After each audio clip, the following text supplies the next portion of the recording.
Welcome once again to another scintillating episode of Monday Night Muscle Masters. Now, it's been a few weeks, multiple years since our last broadcast, but we're pleased to be back to serve you all the electrifying wrestling action you've been craving. Let's f***ing go! And what better way to kick things off than swanton diving into a brand new chapter of video game sports entertainment, which means that for this video at least, I, Matt McMuscles, am all elite. What a mark. So with that said, get your hands into your pockets and prime your super kicks as I square off with AEW Fight Forever in the Squared Circle.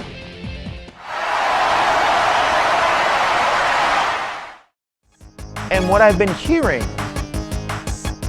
is that you fans want a game that's a little something more like No Mercy.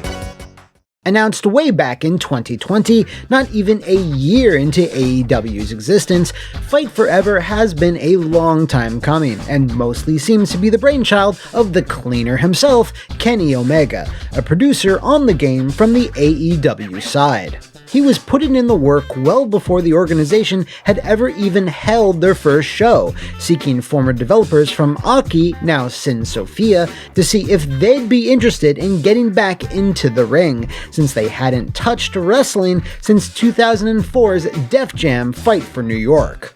Unfortunately, the core team that had made the likes of WCW, NWO Revenge, and WWF No Mercy had long since broken up once the studio had transitioned to mobile and handheld games. Just before Kenny had moved back to the US to help establish AEW, he was put into contact with the original director of No Mercy, Hideyuki Iwashita, who needed a little convincing. But once Ukes, the developers of 20 years of WWE games, signed on, Iwashita followed. Ukes had grown tired and frustrated of working on the same thing, year in and year out, with little room for creativity. So, when they were approached by AEW to work on Fight Forever, they decided to take on the challenge.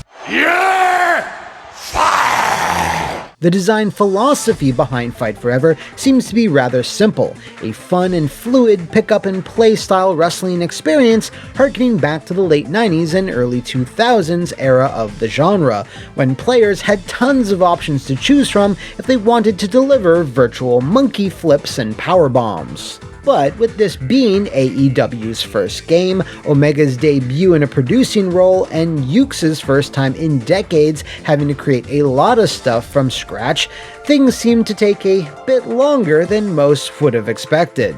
Which led to some fans, not saying any names here, Matthew, dubbing the game AEW Develop Forever. But the game is now finally here, and thanks to THQ Nordic for sending me an early review copy, I've put it through its paces, checking out its many match types, create a wrestler, and its big single-player story mode, Road to Elite. But, as per tradition, let's start with one of the key elements to any wrestling game worth its salt. Off the bat, the vast majority of who you'd expect to be in a current AEW game are represented here. You have Kenny, of course, the Bucks, the Death Triangle, Mox, Jericho, Britt, Jade, Ruby, Jungle Boy, Eddie Kingston, Diane O'Brienson, Hangman, Adam Cole, baby, Sting, Darby Allin, Jeff Hardy, and of course the man that everyone loves to hate to love, Maxwell Jacob Friedman. I used to love video games. Yeah, I loved video games, and then I lost my virginity. Now, while Punky Brewster was taken off of Fight Forever's box art due to something involving muffins, I don't know, he's still in the game, but so is friend of the show Cody Rhodes, which has to have set some sort of precedent or unheard of record here. He somehow got into this and WWE 2K23 while both released within a 4-month window of each other.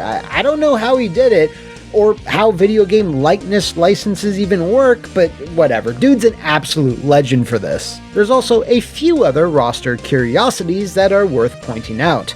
Noticeable by their complete absence are the likes of Matthew's mate Evil Uno, Saraya, Tony Storm, the Gun Club, and of course, Joey Samoa. He's fat! Matt Hardy, as of right now, is a pre-order exclusive, both broken and mended, which is one of the very few knocks I have against the game. While I get massive billion-dollar video game franchises like Mortal Kombat or hell, even WWE doing something like this, I kind of expected better here. Related to that, THQ Nordic has already confirmed the selection of wrestlers that are planned for DLC, and honestly, I really wish some of them had been included in the base roster, like Keith Lee, Danhausen, Hook, and FTR. No specific hate against them, but I would have gladly traded Big Show or Brian Cage in if it meant having Hookhausen at launch. There's been no details yet on how wrestlers or premium content will be priced, but I really hope it's on the cheaper side or done in packs of content with a lot of value to them. If they want to ensure Fight Forever does indeed just that, their content roadmap has to be communicated well, consistent, and competitively priced. Fingers crossed. Still though, I can't really be too mad that a video game company is doing something pretty much every other video game company does, which is to try and extend the life of their product through post-launch support. Fortunately, Fight Forever makes up for this with a ton of content to play through and unlock through traditional, non-money gouging means, so without further ado, let's get to the... If I can just get across one thing about Fight Forever, it's that it's immediately accessible and immediately fun. You have a punch and kick, a grapple, a run, and they're all on the face buttons. Your defense, blocks, and reversals are spread between both shoulders, and your signature moves and finishers are done by building up your spirit bar and pressing the D-pad or stick in whatever direction you want. It's incredibly similar to the old Aki Engine games, with a ton of stuff being situational, and all of it working without tons of bugs or fucky physics ruining the experience.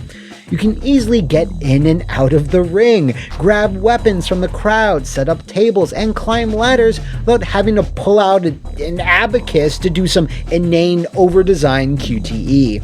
I know this sounds like basic stuff that shouldn't necessarily be commended, but having experienced the last couple of years of WWE products, which constantly added pointless mechanics, weird bars, stamina systems, and clunky controls, well, it's a breath of fresh air to play something that's actually elegant and easy to get into the second you pick up the controller. Of course, if you have good fundamentals, it's even better to have a bunch of different ways to experience them, and like I said earlier, Fight Forever has more than enough to offer. There's 3 ways, 4 ways, tag, ladder, hardcore, falls count anywhere, casino battle royale, training, and of course bouts featuring exploding barbed wire, aka the Farty Pyro match. Oh my God! Kingston covering Jon Moxley! Now there are some things that are straight up missing, which is a bit of a disappointment in light of all the good stuff. Chief among these is that there's no form of cage in Fight Forever, which is honestly a bit baffling, but there's also no way to set up trios matches or backstage brawls. Now I know that walk-in brawls into the bowels of a building doesn't really happen as often in AEW as it did in the Attitude Era, but I would have been stoked being able to fight in a parking lot, bathroom, or hell, even a bar. Circle. He's throwing bottles at him. He's throwing beer bottles at him. Considering No Mercy was such an inspiration for this game, it does strike me as odd that this wasn't included. Minigames might make up for this though, because there's over a dozen of these diversions, with a bunch of them actually being quite fun, while also offering something different from the typical WWE fare. Collecting poker chips, trivia, a rhythm dancing game.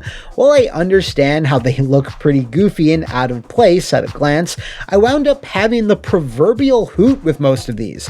They're not all winners, mind you, but the mode is fun enough that I wouldn't mind seeing them expand upon this in the future.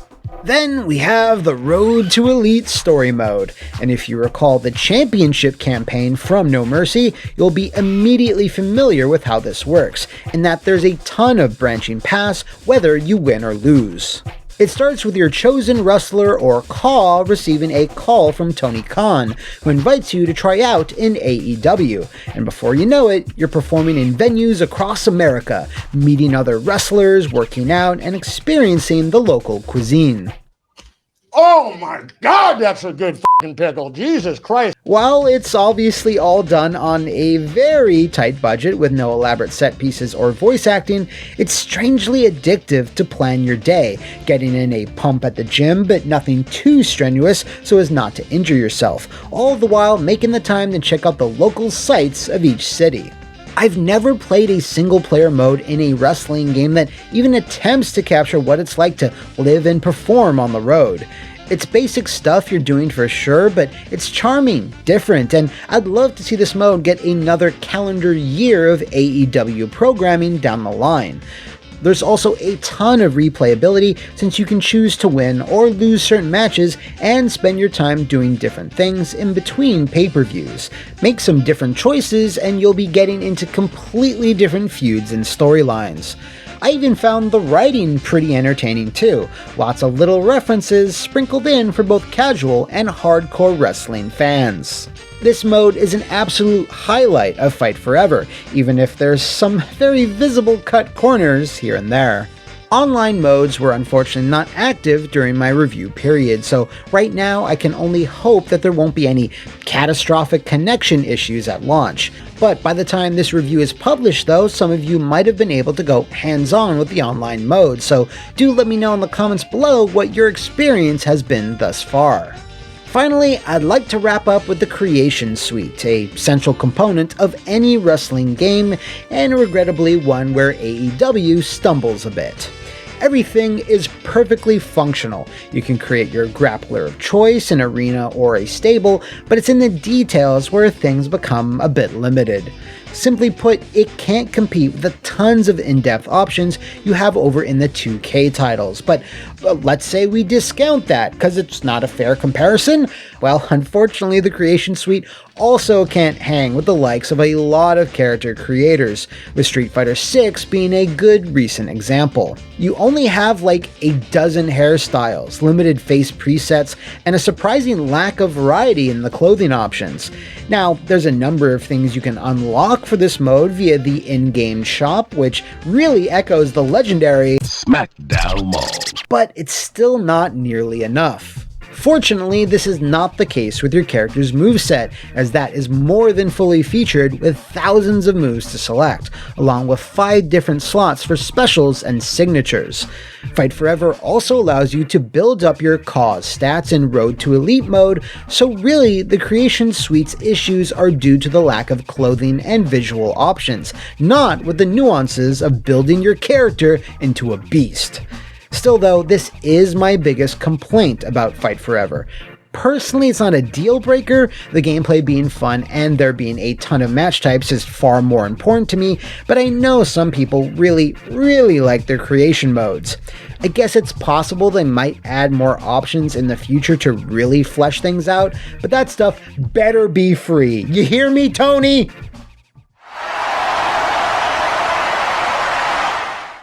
I'm gonna be honest, for a good bit of time there, I was pretty worried about how Fight Forever was going to turn out. There's been a lot of broken promises from wrestling games over the years, especially indie ones, saying they're gonna be bringing back that Aki style, but for me, AEW is the only one to truly deliver on it. It earnestly brings me back to those simpler times when wrestling games were just good, wholesome fun.